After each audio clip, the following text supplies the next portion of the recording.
We were quite surprised ourselves after that meeting. We walked out of the meeting like, oh, that's a big step.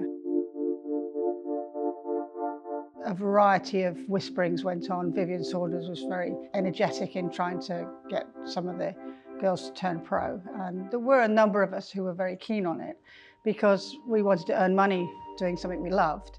And we saw no reason why, because they were doing it in the States, we shouldn't be able to do it over here. It did come to a culmination at the Colgate, which is a big American event that the tour players from the States came and played at Sunningdale here. There was a meeting there and there was a number of players, including myself, who stood up and said we would turn pro because Vivian and her team were looking for people to say, yes, we'll do it, because she had told us, we have a sponsor, but the sponsor won't reveal themselves until they have enough players. And of course, the players didn't want to reveal themselves yet, because if we did, we would immediately be dropped by the amateur teams. But there were some of us who stood up in that meeting and said, yes, we'll do it, because to be fair, we were running out of money and we probably wouldn't have been able to play amateur golf much longer anyway. We were quite surprised ourselves after that meeting. We walked out of the meeting like, oh, that's a big step. The tour was launched at the end of 1978 by Vivian and the executive director we had, Barry and Carol Edwards. So the sponsor was revealed as Carlsberg, which is obviously not British, but it was fabulous for us. And we went to the factory and did a big launch, which was the first time anybody had heard about it. We had already turned pro 3 or 4 weeks ahead of that time, but there was no launch then. We all waited for the big launch of the Carlsberg. We went to the factory and all stood around with pints of Carlsberg, which in those days was slightly unusual for women to be drinking beer, but hey, worked for us. And they sponsored 12 events the following year, 1979, so off we went. We had an event before the first Carlsberg one, which was a Pro-Am up in the northwest of England at Prenton Golf Club, run by Johnson's the Cleaners. It was the first time most of us had stepped out as professionals. And there was quite a lot of press around it because, to be fair, it was our first event as a WPGA. It was the first time we went to an event and had to play for prize money. And the first person we walked into was Maureen Roberts, who worked for the PGA at the time and was our tournament controller that day. And of course, it was the first time we'd ever had a tournament controller. But we were all surprised because we knew Maureen. She was an amateur with us prior to that. So that sort of made us feel a bit more confident in what we were doing. Kathy Panton and her team won the Pro-Am, and I won the scratch event. So of course, in the papers, it was a picture of me and da-da-da-da-da-da. It was kind of strange that it happened to me. From then on, we went to Tyrells Wood and went to the first Carlsberg event, which was won by Molly Anderson. We hit the ground running, and most of us just loved what we were doing. We travelled around, we were a good, friendly crew. People got on with each other. We all knew we were working towards the same thing. Barry worked really hard to get as much other sponsors as he could. I felt quite special. If you met people, what do you do? I'm a professional golfer. And oh, that usually stopped people in their tracks in those days. It was very unusual.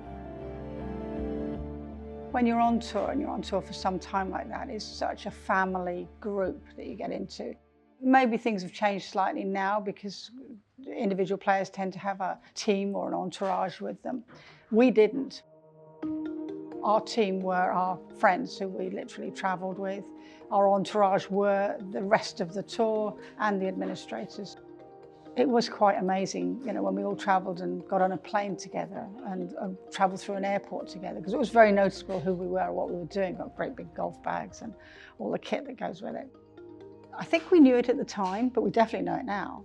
How much we took care of each other, and we're all remembering stories and talking to each other. It was quite an amazing time.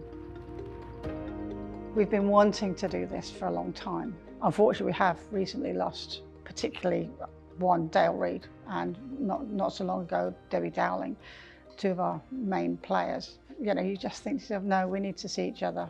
This is how close we were. We need to see each other.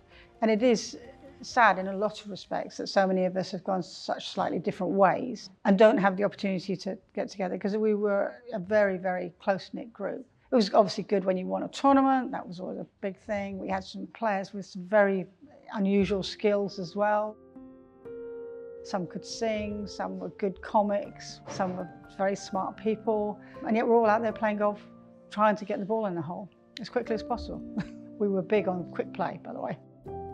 Chris Langford and I and Debbie Dowling are the only players, to our knowledge, that have actually been officially warned for fast play because we were harassing the group behind because they couldn't keep up. I went from retiring off the tour in '91 to running a golf club and being a head pro at a golf club. One of the things we wanted to achieve was opening up golf and golf clubs and the industry to women. There was ladies who played, but ladies who played and actually earned money at it, or earned money greenkeeping, or earned money running the golf club. None of those were available, but that was our ultimate game. Women to earn in the industry. Achieved seems to indicate that we've finished. I think it's still going on. There's still way more opportunities for women now than there were, but there's still way more to have.